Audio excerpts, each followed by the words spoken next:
Good morning, my friends. Make sure to like, comment, subscribe, and turn on notifications so I can be with you forever. I'm going to be leaving my email in the description, so if you want to contact me for anything at all, feel free to do so. Today I'm going to be talking about a specific subject that is related specifically to my music, more so, I guess. If any of you who are watching this are familiar with the music I put out an album called Edom in September. So a lot of people have asked me about the conceptual relation of what that album represents and what subsequently Edom means, or why I made that album, or what is the inherent end goal of that album, so to speak. And I want to talk about it because it's a very nuanced subject that, I put in a lot of research into in terms of a spiritual context and in terms of understanding the Torah and understanding the roots of pretty much most of civilization.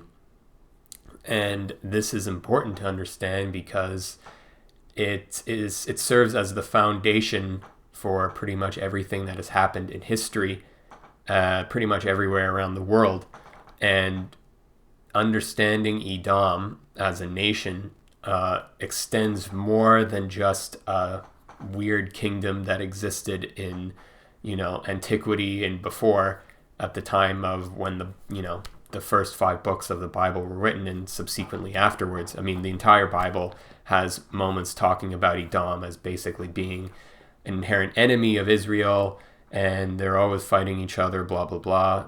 Not much has changed, really. But it goes beyond the context of Edom being just an actual nation, of specifically like a kingdom, more so than a conceptual nation, I guess, if that makes more sense, which is, if you don't know the original story of where Edom originates from, it originates from the biblical story of Isaac's twin sons, Jacob and Esau, who were both very dichotomic. I'm completely losing myself here with this word. Anyway, they're opposition to one another. They're complete opposites in terms of who they are, in terms of their personality. Jacob is seen as a very introspective, spiritual, kind of meek in a lot of ways. He spends most of his time indoors.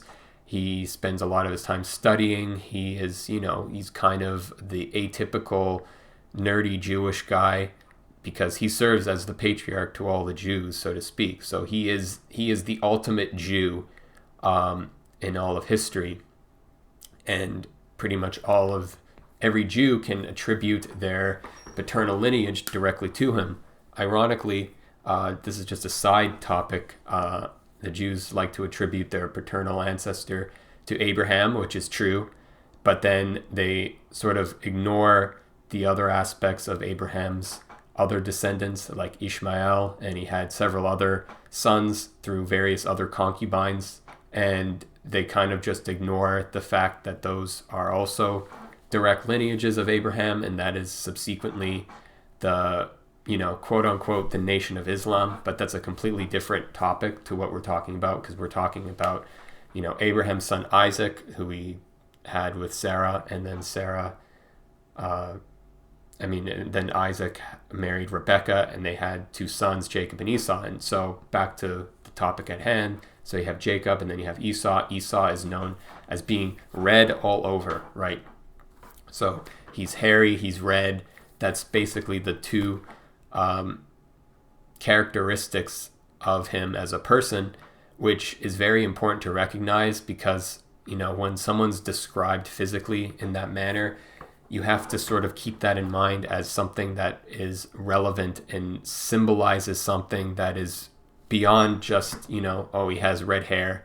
That means people with red hair are related to Esau. That's not really what it means. There's more of a relationship to the color red as being, the conquering or the warrior sort of color, so to speak. That's what Edom means literally in Hebrew. Edom means red, so they are the red nation. So Esau is a warrior, he's a hunter, he's a very physically geared person. He spends most of his time hunting animals, training for war, I guess. Just a typical kind of imperialist mentality, which is kind of where I'm going to go from there. Because what happens when both of them are in the womb, Rebecca's having stomach issues while she's pregnant. There's like a lot of tension going on inside of her, and she's like, what's going on? And then she's greeted by an angel who tells her, you have two great nations fighting each other in your womb. And so, these are two great nations that are going to exist, right? So you have the Jewish nation, and then you have the nation of Esau, who doesn't have if you follow the story, basically Isaac prefers Esau over Jacob, but Rebekah prefers Jacob over Esau. And Jacob Esau is geared towards being given the birthright, or the blessing from God. And then Jacob essentially has to trick Esau into giving it to him by trading it for a bowl of red pottage, or porridge, so to speak. We don't really know what exactly it is, but we know it's probably made of red lentils or something. That was what is historically ascribed, but it doesn't matter. Esau basically trades his birthright as being, the nation of God, so to speak, for a bowl of soup, right, when they're children. And so that becomes a predecessor for what symbolizes them in terms of Jacob preferring the more, established spiritual, eternal aspects, and Esau preferring the more material, transitory aspects of life. He prefers to have a nice bowl of soup over having, this nation of God, so to speak. And so we obviously know historically that Edom as a kingdom no longer exists. However, this lineage will always exist in some manner, or what represents Esau, or what Esau represents rather, will always be represented as this red nation. And if you look throughout history, you can ascribe numerous nations that have existed, these powerful warrior conquering nations that are based in this red aspect, so to speak, these red nations. The first one that comes to mind is the Roman Empire.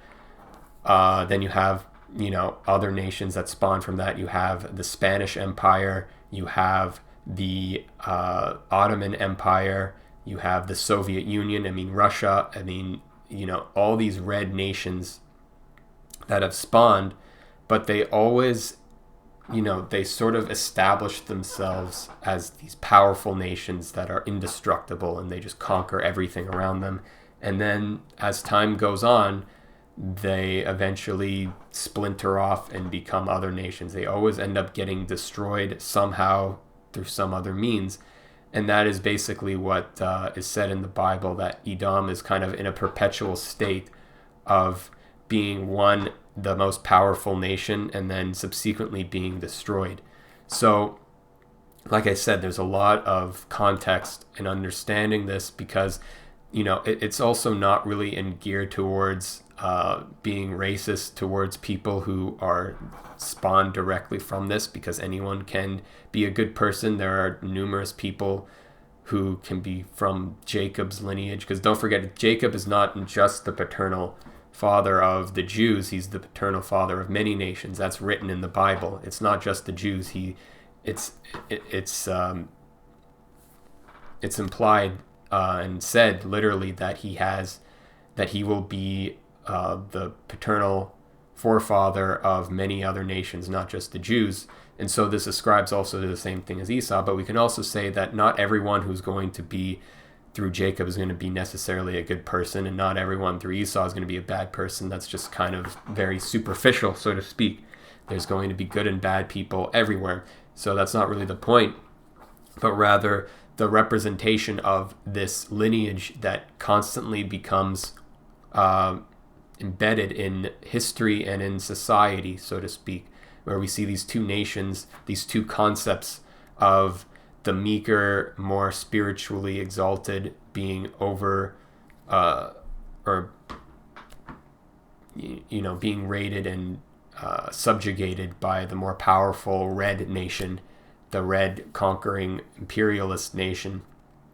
And so what this is attributed to, and why I made that album, is understanding that, since these nations are never going away, they're kind of always going to be perpetually reignited in some sense, because they are sort of part of the narrative of the world. We need to understand that they need to be transmuted into goodness, right? Which was the whole point of why I made that. And this is kind of the whole idea of what Christianity was, in a way, where, this can go off into so many different theories and ideas of what I sort of felt. But, it's clear that the Christianity became a religion that was entirely embedded into Roman culture, and it was the religion that sort of splintered the Roman Empire off. And so if you want to attribute the Roman Empire as the nation of Esau, you can see that Christianity transmuted that nation, and it sort of became separated in a lot of ways. Whether or not those people who became Christians were good or bad is up to debate. There's obviously a lot of good Christians and a lot of bad Christians, so that's not really the point. The point is that the nation became transmuted in a way that changed the scope of history and the scope of what nationalism even represents, pretty much for all of history for the last 2,000 years. So this is attributed and understood to be what Esau represents as having to serve Jacob in a way, which is kind of what is said in the Torah, that even though Esau initially is the firstborn because he sort of rushes out of the womb primarily, Jacob is destined to overthrow Esau in a way that goes beyond the context of what is attributed through military conquest and sheer force of power. And so that's kind of what needs to be understood in this regard. And now I'm going to talk a little bit about America, the United States of America, and what that represents, because a lot of people attribute that nation in a lot of different ways. It's considered the Judeo-Christian nation, right?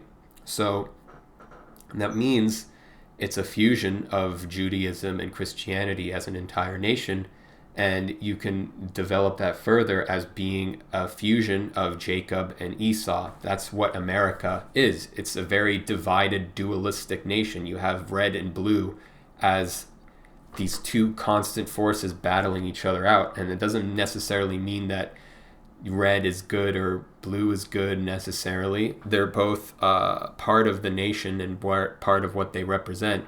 And so when we look at that and we understand America as being this union of these two nations in a weird way. I mean, for example, let's take a look at Jewish population.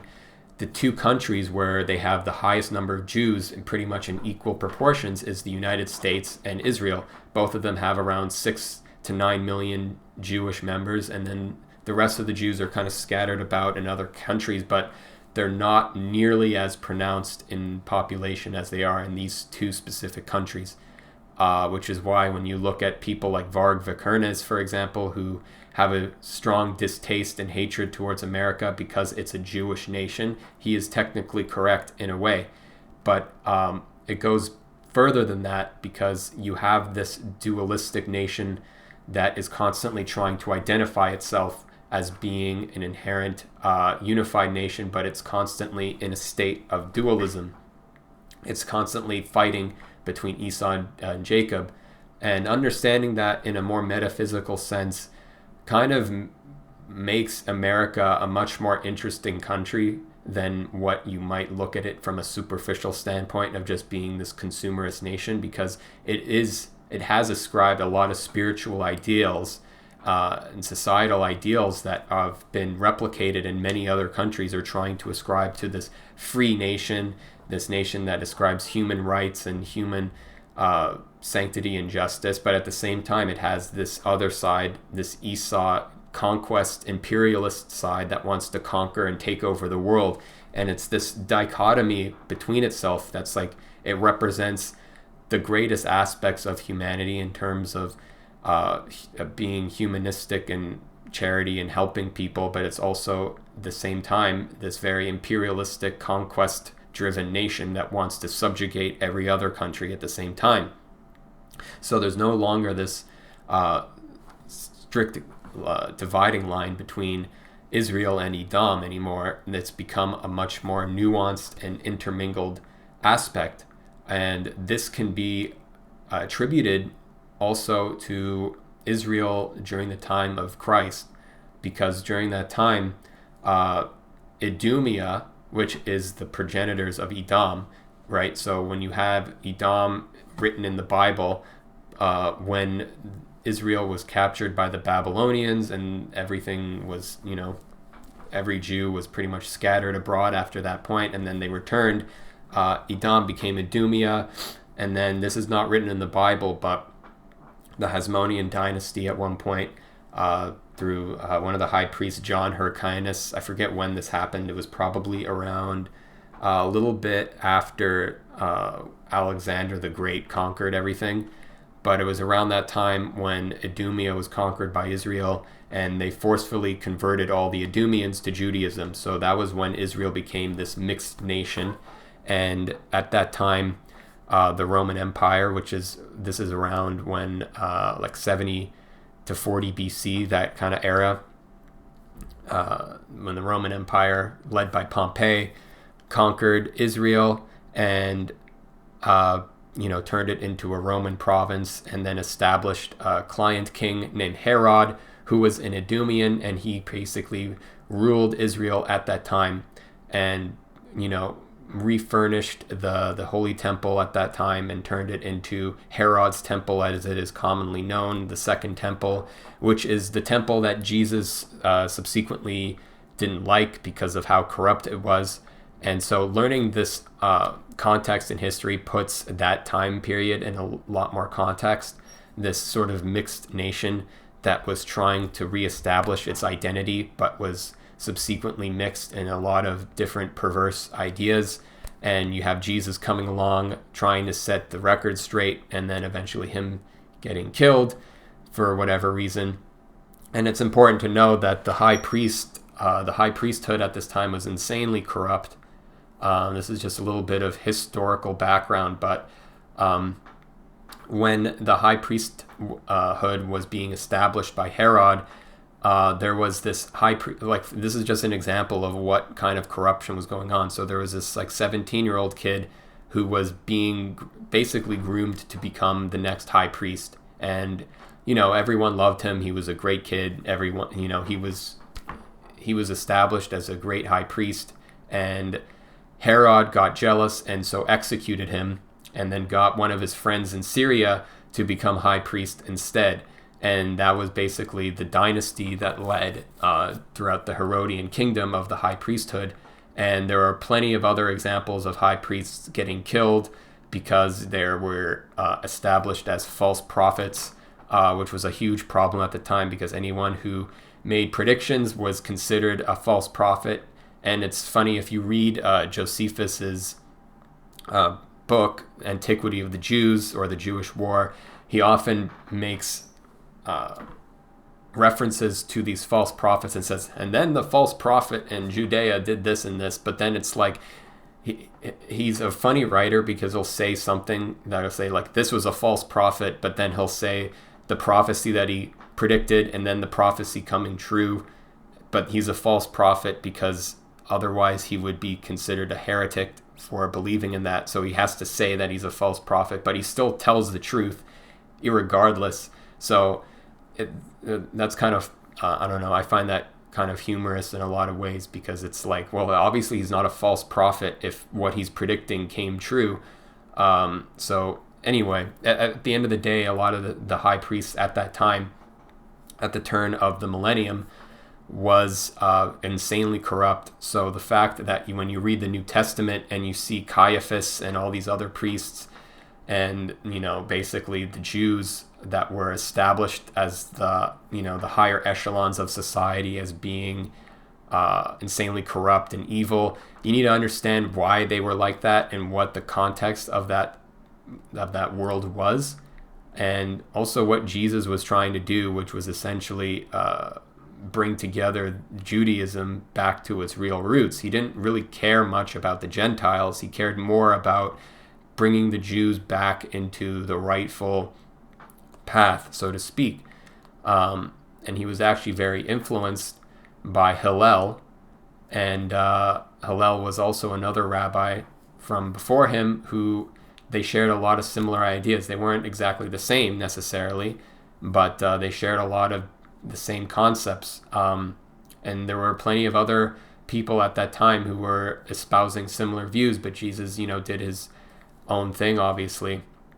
So that this is, getting off topic a little bit, but it needs to be understood in the context of this Edom-Israel divide that has been sort of established in itself, and understanding it throughout the context of history, because it's very relevant as to everything that's happened in the world. And I think people need to understand that, because it's not just a story in the Bible where it's like, okay, you have these two brothers, blah, blah, blah, and then, okay, you like, blah, blah, blah, which is, I think most people who are not Jewish but are like Christian or interested in religion, they kind of gloss over this part.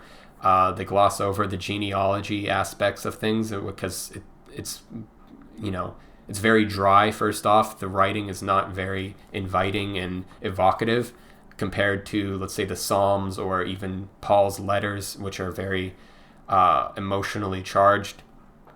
And when you read the Torah, it's kind of dry and just kind of goes on, and it's actually kind of hard to follow. I remember the first time I read the Torah, I kind of just didn't remember anything that happened while I was reading it. When you read something and you're just reading through the motions, but you're not actually engaged, because it was not something that was particularly interesting, or not that it's not interesting, because it's actually very interesting, but it's not written in a style that's particularly inviting. You have to put a lot of effort and mental focus to uncover why this aspect is interesting, which I think is where the merit comes from. If you can put that effort into reading it, you can uncover a lot of things.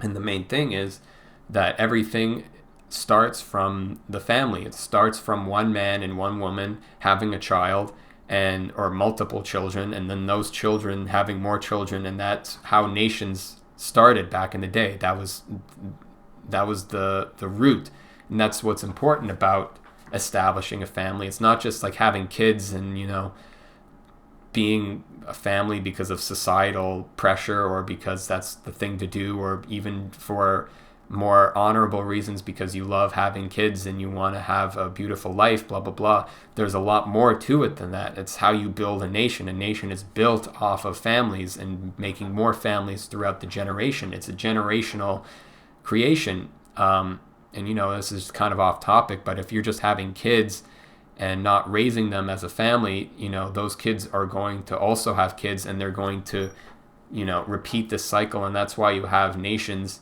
that are very corrupt and have a lot of problems, because the families, or the incentive to procreate was not done in a proper way. It was done through either just rape or pillaging, or just ignorance, or just casual sex and accidental pregnancy. All these things have repercussions down the line, and it affects generations. It affects the nation itself. The nation becomes molded by your actions and how you procreate. So if you want to procreate properly, you have to establish a family. And this was the thing that happened when Isaac gave birth to Jacob and Esau. It created this divide. It created this duality of, earth and spirit, kind of going off into their own realms, and sort of subsequently becoming these nations that essentially just never die. And Edom, even though it's constantly, perpetually being destroyed, it also never goes away. It morphs into this other nation. The Roman Empire didn't die. It split up, and then you have like Nazi Germany is the perfect example of like Edom in its purest, like most evil kind of state. where it sort of amalgamated itself as the purest form of that barbaric imperialistic kingdom mindset. I mean, you look at the swastika. The swastika was a symbol used during that time in antiquity.